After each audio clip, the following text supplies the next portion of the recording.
1941年12月7日清晨，日本海军出动183架舰载机突袭美太平洋舰队基地珍珠港，拉开了太平洋战争的序幕。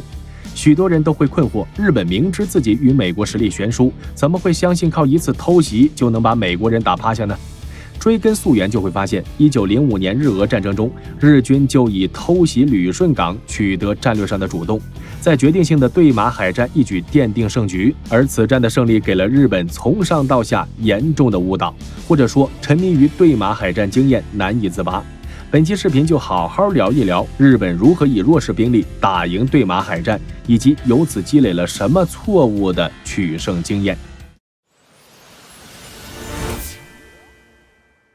1941年12月7日14时20分，美国国务卿赫尔强压怒火，在办公室接见了日本大使野村和特使莱西。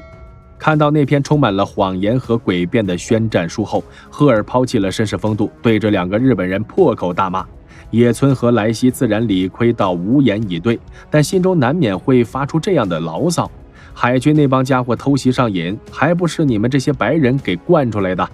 ？20世纪初，日本和沙俄为争夺东亚北部和朝鲜半岛的所有权，逐步发展到了剑拔弩张的地步。沙俄一面从波罗的海抽兵，使太平洋舰队实力增加到7艘战列舰、4艘装甲巡洋舰和7艘防护巡洋舰，一面全力修筑西伯利亚大铁路，试图将欧洲的100万陆军投送到远东地区。正是由于西伯利亚大铁路会在1905年竣工，日本才不惜在没有完成战备的情况下，于1905年2月8日深夜出动9艘鱼雷艇，发动对旅顺俄军的偷袭。而沙皇直到第二天才收到宣战书。日本人会狡辩说，想以弱胜强就需要耍阴谋诡计，而且10年前他们就是这么干的。至于违背国际法的道义问题，日本人在1984年和1904年都通过重金贿赂欧美媒体，成功为自己洗白。不过和日本人的夸大宣传不同，2月8日那次偷袭只击伤了俄军2艘战列舰列特维赞号和皇太子号，以及装甲巡洋舰帕拉达号，3艘战舰都没有沉没，远没有达到通过偷袭重创沙俄舰队的效果。而且之后沙俄舰队多次驶出旅顺口，同日本联合舰队进行正面交锋，直到4月13日舰队司令马卡洛夫中将与彼得罗巴夫洛夫斯克号一起沉没后，新任舰队司令维佐夫特少将避战保船，这才让日本人掌握了黄海制海权。这样看，37年后山本56制定的偷袭珍珠港计划虽然更加疯狂，但却一战让美国太平洋舰队9艘战列舰中的8艘丧失了战斗力，从而掌握了近1年的战略主动权。所以在1942年初，没人认为日军偷袭珍珠港是错误。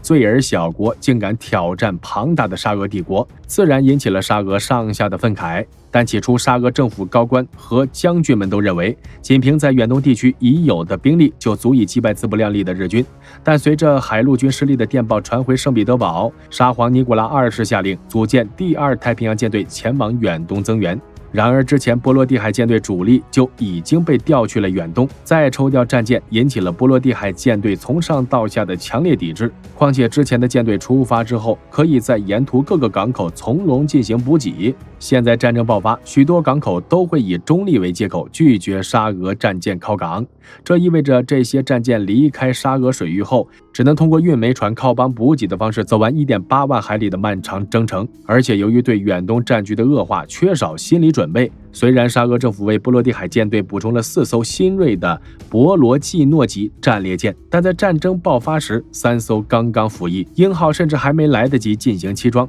其他战舰要么过于老旧，要么只适合近海防御，去远东事实上只能成为累赘。而鉴于之前就已经将大批高素质的官兵派往远东，波罗的海舰队各级单位都不愿意再损失宝贵的人手，于是驾驶这批良莠不齐战舰的竟然都是不称职的军官、老兵油子、经常受处分的麻烦分子和毫无航海经验的新兵。单从技术角度上说，这支舰队能够顺利到达远东都堪称奇迹。不过至少在纸面上，太平洋第2舰队实力仍然能压倒日本联合舰队。其拥有7艘战列舰、2艘装甲巡洋舰和6艘防护巡洋舰、7艘驱逐舰和8艘鱼雷艇。共有203毫米至305毫米口径火炮45门，152毫米以下口径火炮120门。而日本舰队由于损失了2艘战列舰，导致其舰队实力下降到了4艘战列舰、8艘装甲巡洋舰和10艘防护巡洋舰、21艘驱逐舰。大口径火炮只有17门，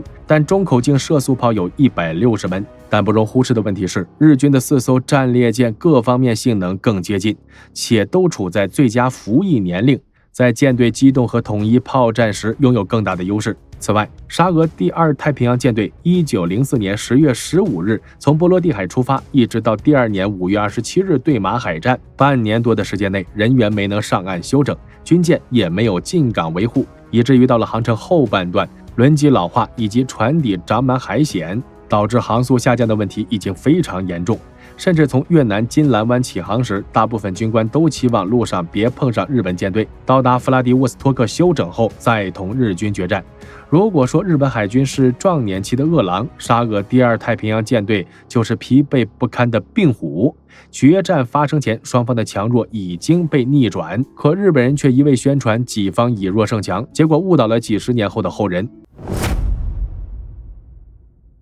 1905年5月25日，联合舰队司令东乡平八郎获知沙俄舰队已经到达中国东海，马上带舰队前往对马海峡准备迎战。此时的日本舰队已经得到了充分的休整，且炮手经过高强度的实弹训练，其炮战水平和士气达到巅峰。由于日本主力舰几乎都是从英国购买，很多技术细节优于使用法国技术的沙俄战舰，譬如俄军4艘博罗季诺级战列舰，舰体为控制重心，呈上窄下宽，152毫米副炮的位置距离海面过近，装甲带的位置又偏低，一旦首尾无防护区被击穿，就很容易迅速进水倾覆。沙俄舰队为了准备决战，遣散了除4艘补给舰及2艘医护舰外，随行的几十艘运输船。各舰甲板上堆满了煤炭和粮食，结果导致吃水过深，主装甲带几乎已经处于水线以下。虽然英号的砌装工程师科斯坚科反复建议将舰上易燃的木质装潢拆除，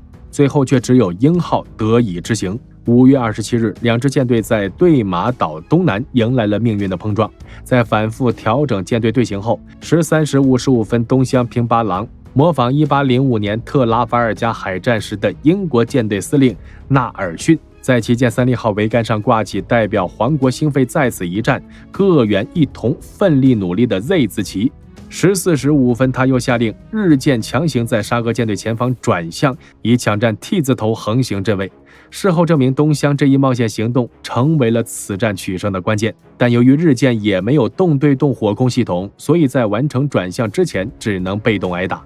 俄舰队司令罗杰斯特文斯基也看出了日军企图，但是由于俄舰的机动性远比不上日舰，他无法采取相应的机动来避免被抢 T 字头，只得命令各舰在日舰从自己左侧行驶过时，尽可能用左舷火炮对其起火。但由于俄舰炮弹装填的还是黑火药，再加上之前疏于实弹训练，炮手的水平异常低下。虽然3利号被命中了40多发炮弹，但并没有受到致命伤害。14时12分，日舰全部完成转向后，东乡果断下令开火。于是日舰的全部右舷火力猛轰沙俄旗舰苏沃洛夫公爵号，将其打残后又集火奥斯利比亚号。奥斯利比亚号很快被击沉，之后亚历山大3世号、博罗季诺号和鹰号先后被重创。虽然表面上日军此举完美地诠释了战列舰时代以横阵对纵阵的完美交战模型，但尴尬的是，日舰装填下来火药的大口径主炮炮弹，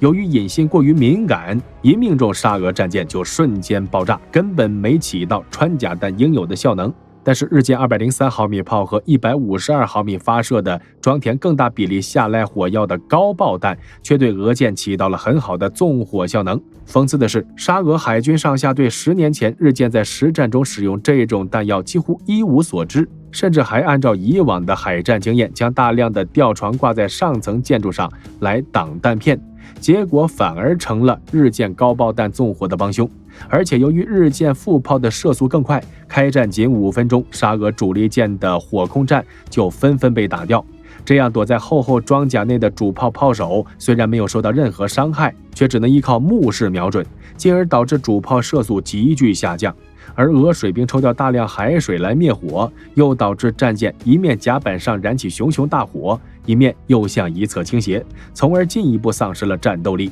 而俄舰反击的炮弹却威力极小，很难对日舰造成严重伤害，这就导致随着时间推移，双方实际战斗力差距越来越大。后面的俄舰眼见主力都不是日舰的对手，士气崩盘，开始大量溃逃，但其速度又不及日军巡洋舰，从而被各个击破。当夜日军出动了大量鱼雷艇和驱逐舰，试图给幸存的俄舰补刀。尽管事实上没有取得值得一提的战绩，可在宣传中却成了击沉多艘俄舰的功臣。5月28日天亮后，双方再一次接触时，俄国人绝望地发现己方主力舰只剩下了鹰号战列舰，而日本联合舰队的阵容跟昨天没区别，只得主动打白旗投降。此战中，沙俄海军共38艘战舰参战，竟然被击沉21艘，被俘7艘，官兵阵亡4830人，被俘6106人，另有多艘战舰及1862人在中立国被扣留，仅有1艘防护巡洋舰和2艘驱逐舰逃到了其目的地弗拉迪沃斯托克。而日本海军主力舰只有轻微损伤，3艘鱼雷艇在混战中被击沉，一共只阵亡了117人。表面上看，对马海战之后，日本联合舰队只损失了一些炮弹，而沙俄却不可能在1年之内再打造一支规模相当的舰队了。可以说是对马海战决定了日俄战争的结局，但这并不是历史的全部真相。毕竟日本联合舰队实力再强，也不可能瞬移到波罗的海炮击圣彼得堡，而且这时日本的国力已经达到了极限，其国内造船厂同样没能力补充损失的主力舰。同时，随着西伯利亚大铁路的打通，沙俄陆军的增援部队终于进入远东战场，陆地战场仍然存在巨大变数。偏偏1905年1月9日，沙俄政府对圣彼得堡请愿工人的屠杀，导致1905年沙俄遍地革命烽火。前线战事不利，后方又大乱，这在任何国家都是足以颠覆政权的重大危局。又因为1904年10月22日凌晨，俄国舰队在多格尔沙州误击英国渔船后，沙俄政府态度傲慢，拒不道歉，导致其在外交上也陷入了空前的孤立。正是因为政治上面临更严重的失败，才迫使沙俄同意在美国的撮合下与日本议和，以便能将陆军主力调回国内镇压革命。因此，对马海战只是一场单纯的战术胜利。日本政府也清楚自己更没能力继续战争，因此时任首相伊藤博文才会不顾国内汹涌民意，签订了放弃战争赔款的普茨茅斯合约。而在37年后，日军偷袭珍珠港的行为反而让美国社会空前团结，几乎所有的党派和社会团体都要求对日本人复仇，